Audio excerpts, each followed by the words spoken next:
ጌታ እግዚአብሔር ክርስቲያኖችን ኃጢአት ስለሰሩ አይኮንናቸውም።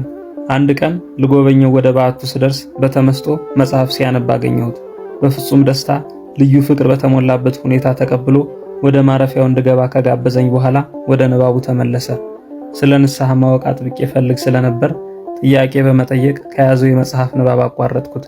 እርሱም የሚያነበው መጽሐፍ ላይ ልባት ካደረገ በኋላ ወንድሜ ሆይ መነኝ፣ በባህሪው ቸር የሆነ ጌታ እግዚአብሔር ኃጢአት በመስራታቸው ክርስቲያኖችን አይኮንናቸውም አለኝ። በመልሱ እጅግ ተደንቄ ይህ ማለት ገብቶኝ ከሆነ ኃጢአተኞች አይፈረድባቸውም ወይም በሌላ አገላለጽ ማንም ምንም ቢሰራ ፍርድ የለበትም ማለት ነውን ስል በአክብሮት ደግሜ ጠየቅኩ። ፍርድማ ያለ ጥርጥር አለ ሲል አስረግጦ መለሰልኝ። ታዲያ ፍርድ ካለ የሚፈረድባቸው እነማን ወይም ምን የሰሩ ናቸው ስል ጠየቅኩት። ልጄ ሆይ ልብ ብለህ አድምጠኝ። ጌታ እግዚአብሔር ክርስቲያኖችን ኃጢአት ስለሰሩ አይኮንናቸውም። ምክንያቱም በኃጢአት መውደቅ ከጎሰቆለው ባህሪ የሚጠበቅ ነው። ጌታ የሚፈርድባቸው ንስሐ ስለማይገቡ ነው። ኃጢአት መስራትና ንስሐ መግባት የሰው ሁሉ መንገድ ነው። ንስሐ አለመግባት ግን የዲያብሎስና የአጋንንት መገለጫ ባህሪ ነው።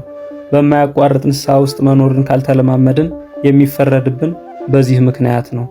ወዳጆቼ ሆይ ከላይ ያቀረብኩላችሁን ታሪክ የምታገኙት መምህር ቀሲስ ታምራቱ ቤ ከተረጎሙት ራእየ ኒፎን ከተሰኘ መጽሐፍ ሲሆን ጾሙን በንስሐ እንድንጀምረው ለማሳሰብ አቅርቤላችኋለሁ።